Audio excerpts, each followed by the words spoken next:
So I'm going to transition a little bit and kind of focus on thinking about ways to really optimize cover crop management in order to diversify weed management in no-till systems. And with an eye towards kind of managing herbicide-resistant weeds. And I should start off by saying that in the Northeast, we're not really in the thick of it quite yet. In comparison to the Midwest, we have a lot of glyphosate-resistant mare's tail, but the pigweeds, water hemp, and palmer are starting to come into kind of Pennsylvania and New York. We've had them for about three to 4 years, so we're not quite as challenged with herbicide-resistant weeds in the Northeast as a lot of the other parts of the country.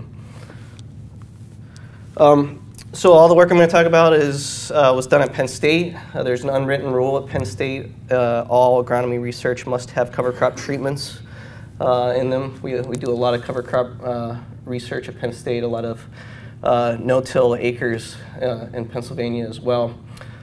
So there's a big collaborative group at Penn State that's working on this type of research, along with collaborators in the Northeast at Delaware.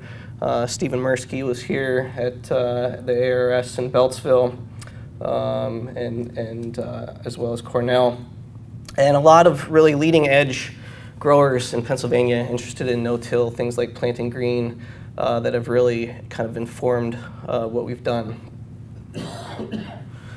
So, you know, if there is a silver lining to kind of this dramatic increase in glyphosate-resistant weeds and no-till systems, it's this: we're seeing now a renewed emphasis on integrated weed management. So integrated weed management is always preached but not always practiced. And so we have this kind of opportunity with this rise in herbicide-resistant weeds to kind of rethink integrated weed management strategies in our cropping systems.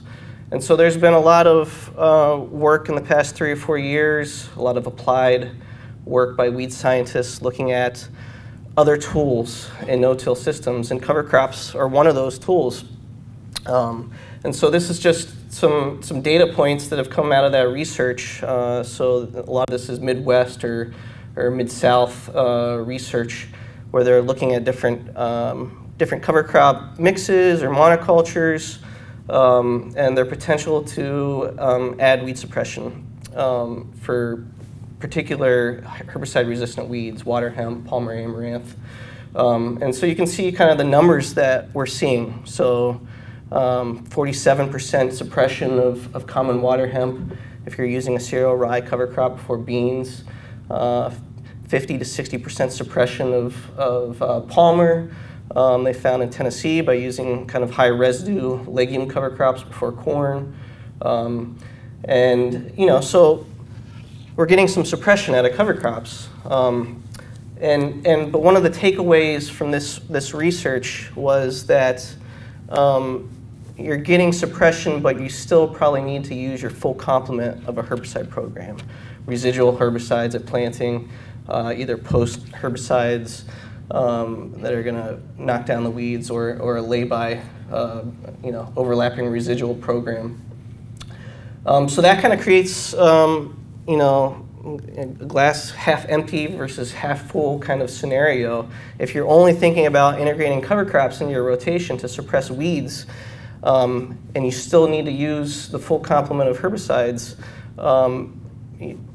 one grower might think that that's not worth the investment. But if we're thinking about integrating cover crops into our rotation to receive multiple benefits, soil health benefits, erosion control, nitrogen scavenging, nitrogen provisioning, and we're also getting 50 to 60% suppression of these really troublesome weeds, that's a pretty positive outcome.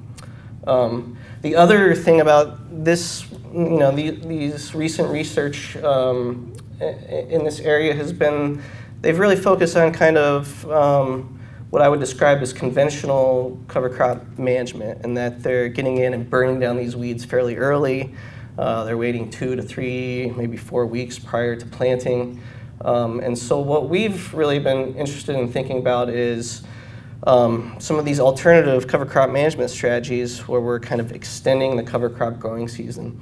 And are there opportunities to optimize cover crop management in order to really enhance weed suppression, to get those numbers up to 70 or 80 or 90% control.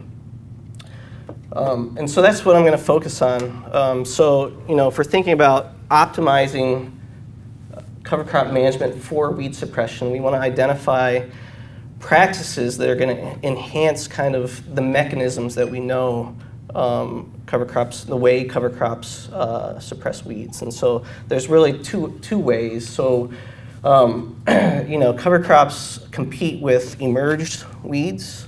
They compete for all the resources, light, water, and nutrients. Competition is going to be greater in a living cover crop, but you're still going to get some of those potential suppression services from that mulch on the surface. We also know research has shown that there's a benefit to having cover crops in the system for kind of managing weed seed banks. So having the cover crop on the surface alters germination cues, changes light quality, oftentimes keeps those seeds in the seed bank and prevents germination. We've also seen some research that the longer period of time you can have a cover crop in the system, you're going to enhance those beneficial insects that we heard about yesterday, the seed predators, potentially enhance kind of microbial decay of weed seeds in the soil. So thinking about ways to optimize weed management with cover crops. And so I kind of think about it in two ways. If you want to do that, you need to manage your cover crop like a cash crop. And so that kind of requires, is that changing colors? That requires thinking about selecting the right species, using the right seeding rate, high seeding rates if necessary, thinking about the fertility that's needed to really boost weed suppression. And it probably also involves thinking about ways to extend the growing season for the cover crop. And so extending the growing season really does two things. We see consistently that delaying termination of cover crops just a week, 2 weeks, 3 weeks can really increase biomass accumulation. So a cereal-wide cover crop can put on almost a ton of dry matter biomass within about 10 days as things warm up in late April, early May. So we're increasing that biomass, which is going to have a positive effect on weed suppression. We're also moving kind of the weed suppression capacity of those cover crops closer to kind of the emergence periods of a lot of our troublesome summer annual weeds. So if we're killing the cover crop in April early, we're doing that before we see kind of the peak emergence of a lot of our summer annual weeds. And so the longer we delay termination, that just puts cover crops closer into play with kind of the peak emergence periods of a lot of our troublesome weeds. So, if we're thinking about those two strategies, managing the cover crop like a cash crop and extending the growing season, and we're thinking about doing that in a kind of a conventional no-till system, we have a framework to kind of follow. And so there's been a lot of research that Penn State's been involved with, and a number of institutions have been working on. Growers are starting to incorporate this into their system, and that's this cover crop-based organic reduced till approach. And so we're trying to reduce tillage in organic systems that rely on intensive and frequent tillage by using these really high residue cover crops as our primary method of weed suppression, within season weed suppression. And so you guys are probably familiar with the roller crimper as the way that we would terminate those high residue cover crops. And so we spent some time at Penn State thinking about how can we take what we've learned in that type of system and use some of those concepts in kind of a conventional no-till setting to really improve weed suppression. And so I'm going to kind of walk through what some of those steps would be. So in an organic no-till system, the cover crop management practices are quite different because we're really thinking about all the factors that we need to consider to really optimize biomass accumulation out of the cover crop. And so one would be to prioritize establishment in the fall. And so for us to get cereal rye established ahead of soybeans and have enough biomass to roll down so we can have good weed suppression in no-till soybeans, in a lot of areas, kind of in central Pennsylvania and in the Northeast, we have to either grow corn for silage or thinking about growing shorter season varieties of grain corn so that we can get in there in mid-October, get rye established so that we can have a good stand going into the spring. The other thing is that we're using higher seeding rates that than that's typically used. And so we're drill seeding at least 2 bushels per acre of rye. We've also played around with broadcasting another bushel. So 2 to 3 bushels of rye is going out. We're also planting soybeans at a higher population than normal. So conventional might be 150,000 plants per acre. We're planting soybeans at like 225,000 plants per acre in order to make sure we get plants established and canopying as a way to help control weeds. We're also delaying termination. And so we're delaying termination until full anthesis. Part of that is that's the time where we get the best termination efficacy with the roller crimper, but we're also maximizing biomass accumulation, so we have that roll mulch in place. And so that really requires, in Pennsylvania, we're planting soybeans in mid-May to late May in that type of system. And then the other thing that's really critical is that this type of approach requires specialized equipment. You need a roller crimper, but the big thing is really having a no-till planter that's equipped to handle that residue. So that has the weight, has the residue managers that can really get through that high level of residue. So those are some of the factors. If you think about transitioning this type of approach in a conventional system, picking out some of those management practices are really important. The other thing that we've been doing in the organic no-till is thinking about having a multi-tactic approach. So we're not always going to get those high levels of cereal rye biomass to suppress weeds, and so we need kind of an adaptive supplemental form of weed control. And so we've been using this high-residue cultivator, which are these broad, flat sweeps. They're about 20 inches wide, and you can get in later than you would normally cultivate. And the action is really severing weed roots, and so you're not inverting the soil, and you can keep that residue on the surface. So developing a multi-tactic plan around those high residue systems is really important.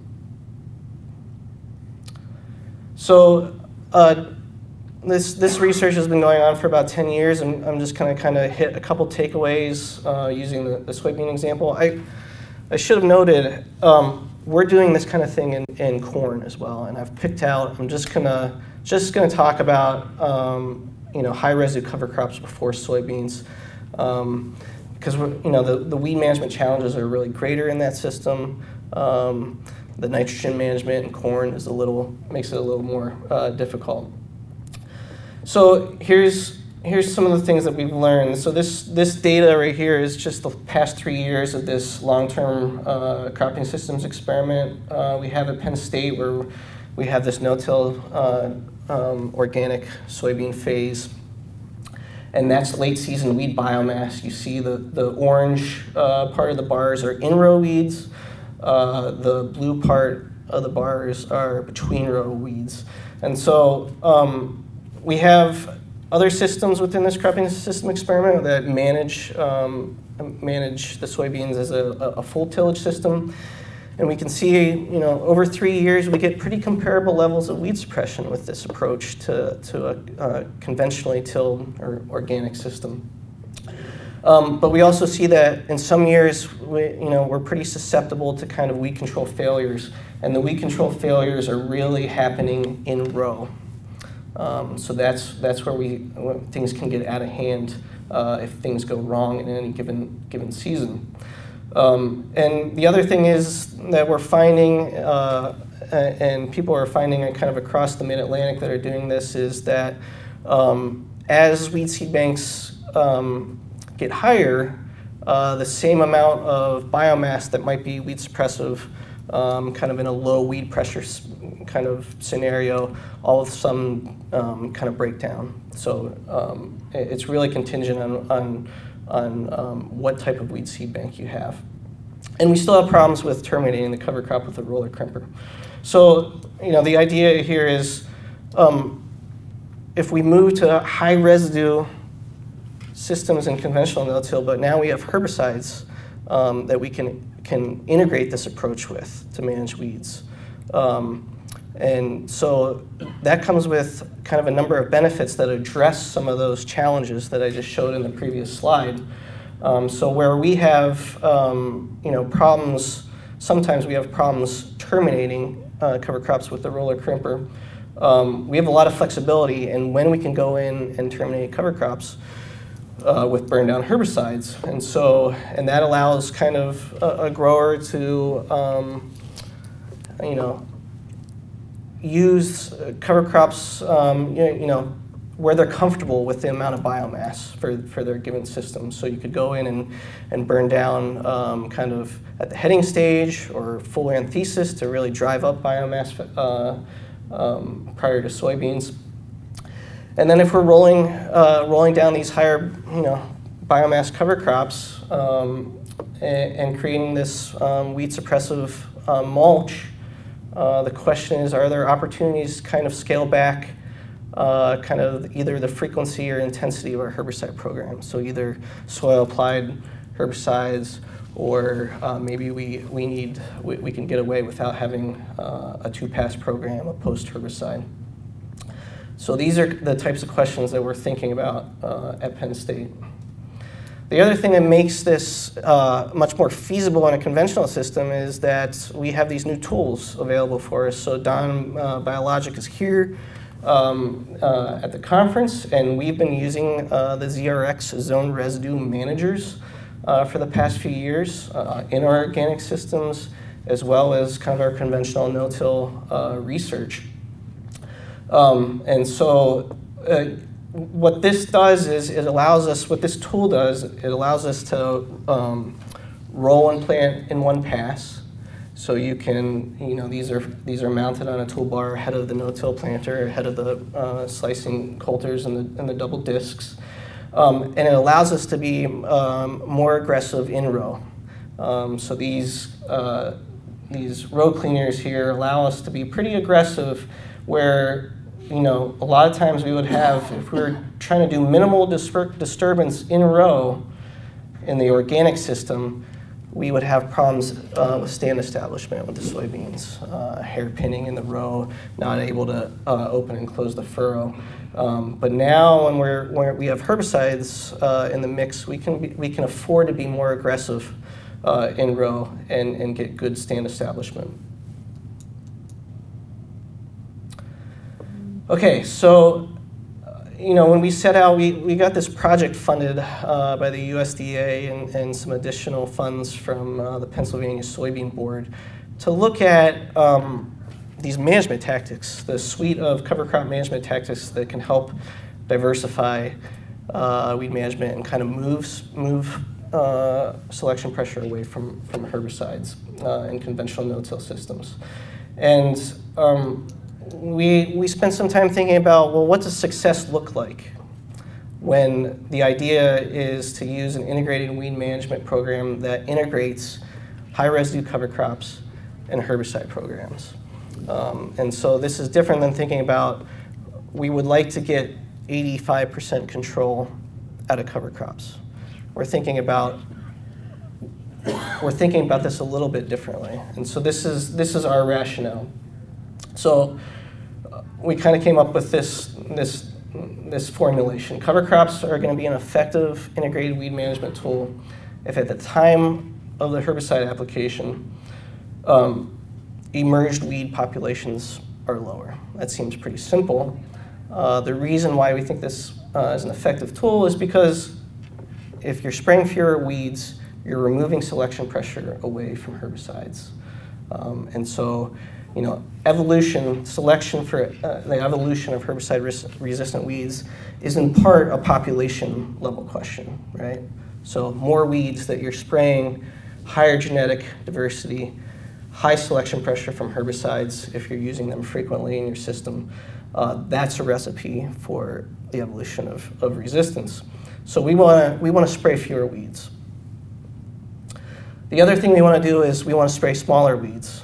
So we think it'll be an effective tool if, on average, we've reduced the weed size at the time of a burn down application or at the time of the post application. So Bill in the previous talk talked about thinking about soil applied herbicides and how it's kind of a dose response function. So the same goes with spraying weeds post emergence, right? So these pictures, the finger rule and the soda can rule or the beer can rule, are tools that extension weed scientists use to point out what's always in a herbicide label. That if you're coming in with a post-application, you should be spraying 2 to 4 inch weeds, and if you're spraying 6 to 8 inch weeds, your control efficacy might go down.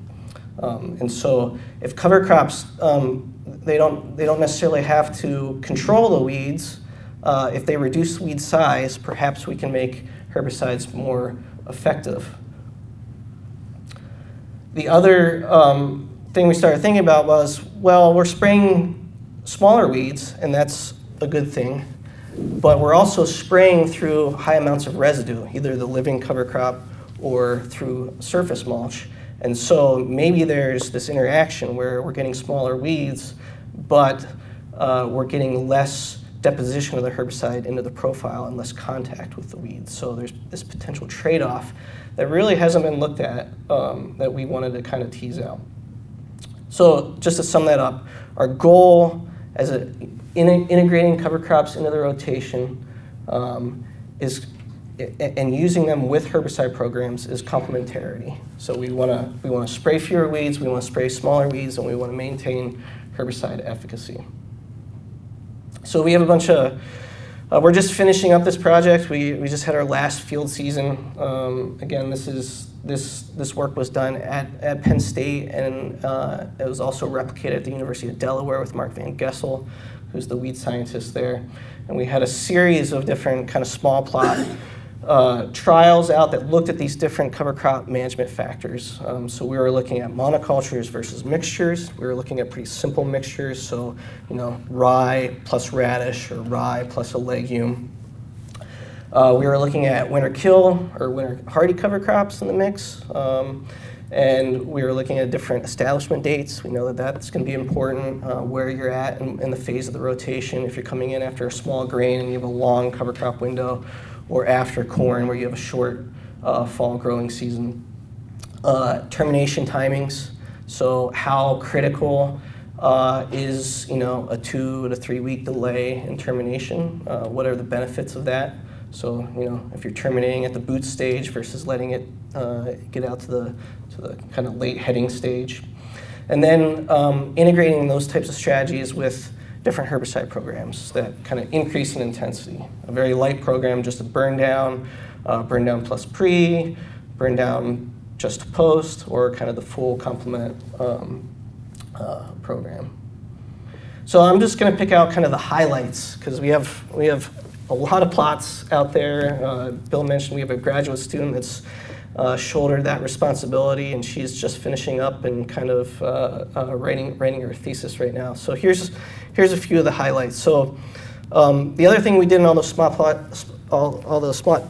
plot trials were we spiked all those plots with weeds we were interested in. So we spiked the plots with mare's tail, And we also spiked the plots with pigweed. We use smooth pigweed. We don't have water hemp or palmer at the farm. What's that? You want some? No. Yeah. Yeah. So what we found was for mare's tail. So mare's tail is a facultative winter annual. It's got this emergence period in the fall, another emergence period in the spring, and is really the selection pressure for resistance with mare's tail is primarily at burn down in no-till systems. And what we found was cover crops kind of across the board, and monocultures and mixtures that we used, we were seeing in the range of 35 to 95% control or suppression, lowering the population density of mare's tail at the time of a burn down application. And so what were the mechanisms that were important?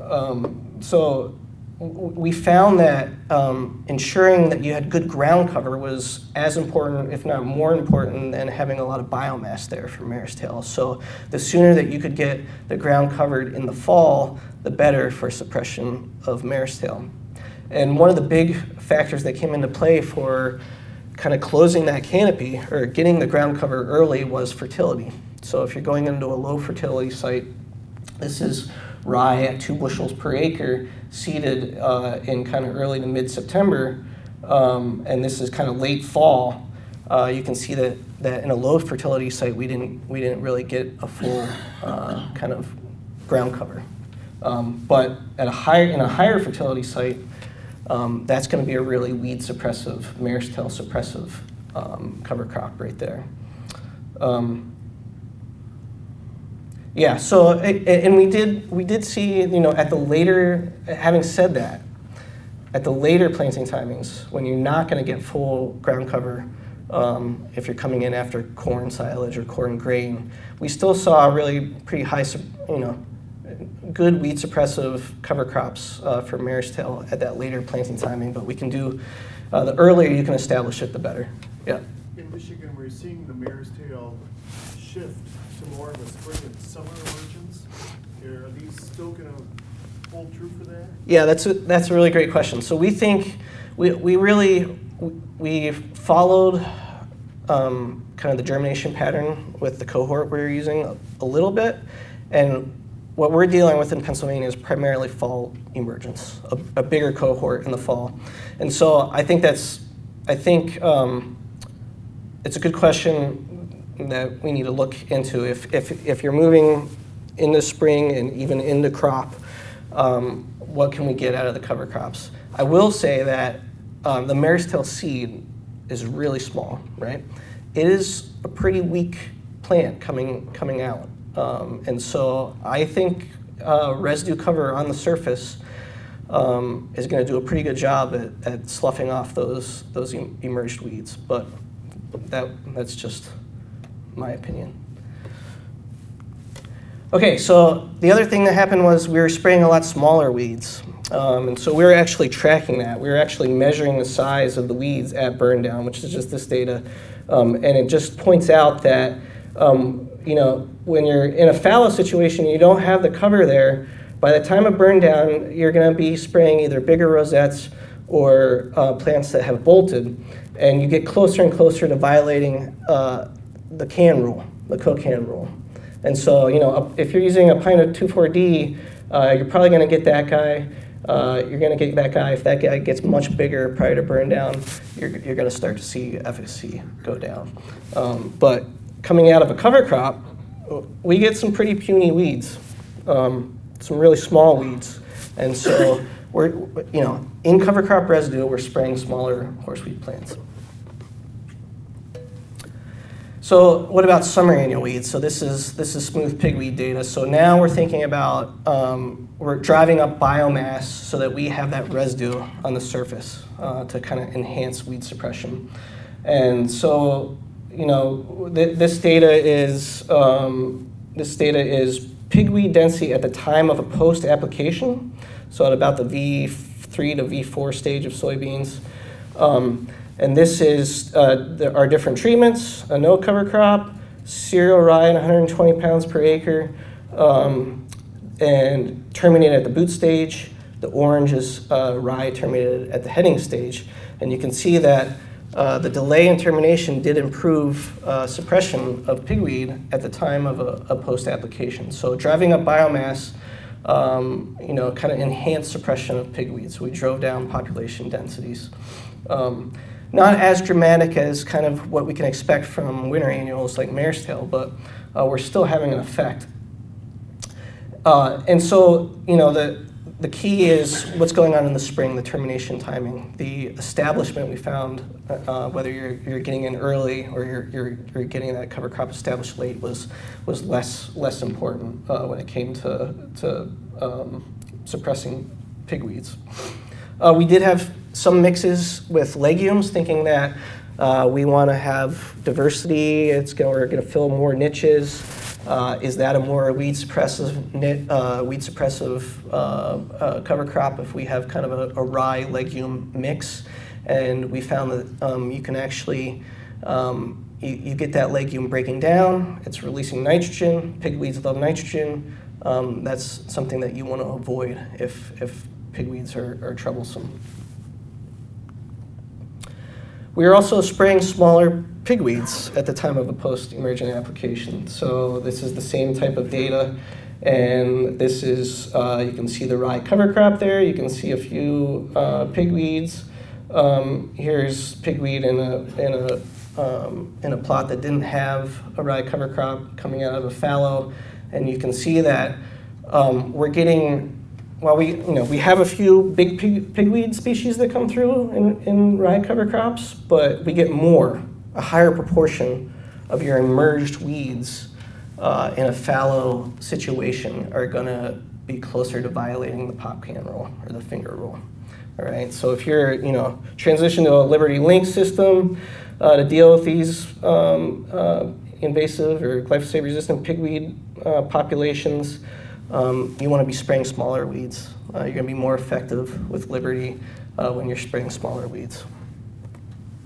Okay, so Bill touched on this a little bit. So this other question of, is there a trade-off between spraying smaller weeds but getting less deposition of the herbicide through the profile?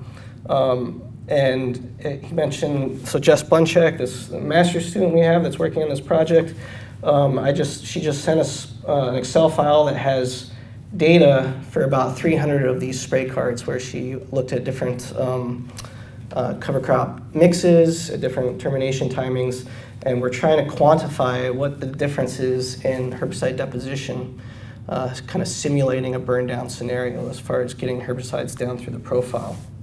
So this just picks out a couple data points, and you can see this is what the cover crop looked like when we sprayed, and this is the spray card. And so that is a rye hairy vetch cover crop.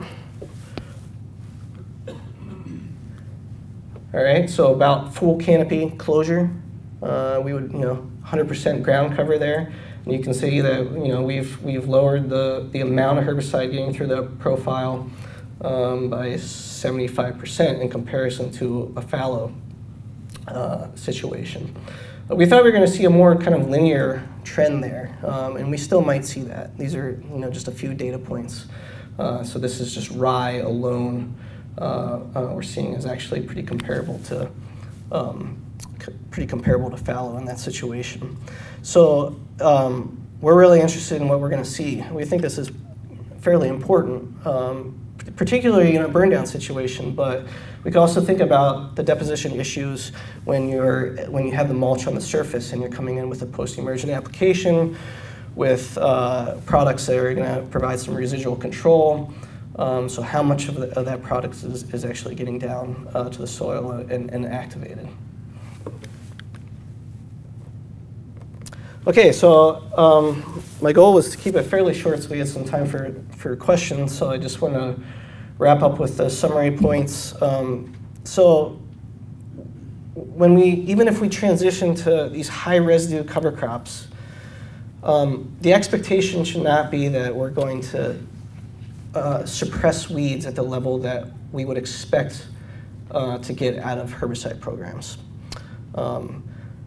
So we think that we need to kind of redefine what the goal is for integrating cover crops into rotations where we're really challenged with weed pressure, and particularly herbicide-resistant weeds. And so we think the goal should be complementarity with herbicide programs. The other thing that is important to consider is we just spent 2 days learning and thinking together about all the benefits that we get out of integrating cover crops into our rotations. And so we really think about herbicide resistance management with these high-residue cover crops as one of the many kind of multifunctional benefits we get out of cover crops. And so when we think about it in that terms, 50 to 75% suppression out of weeds and moving selection pressure away from herbicide programs is really a positive outcome, I think. And in the long term, it might help us preserve the efficacy of the few mode of actions that we have left that are effective. And so, I think, continuing to do some of the applied research that thinks about kind of how we enhance weed suppression, what kind of cover crop management tactics are important to do that is important. And then, there's a number of potential trade-offs that still need to be worked out that we see sometimes when we do this research, we know growers deal with. And so I mentioned this kind of question that we're starting to think about, reduced herbicide efficacy when you transition to these higher residue cover crops, but, are we trading pest pressure? Are we moving, are we going to get more slug problems by adapting these systems if we're focusing on kind of the weed suppression potential? And it really requires us to kind of redesign the system and make room for cover crops to extend the growing season. And that's a lot of time going to require us to think about shorter season varieties of cash crops. And so are we willing to make that change in rotations? And then finally, when you're doing this, when you're adding more diversity into the rotation and you're trying to really rely more and more on kind of ecological pest management, you're adding a lot of management complexity. And so that just requires us to be willing to do that. So those are some of the, those last few questions are kind of what we think about and what we want to hear from growers about what the challenges really are to kind of adopting this type of approach. So I think I'll end with that.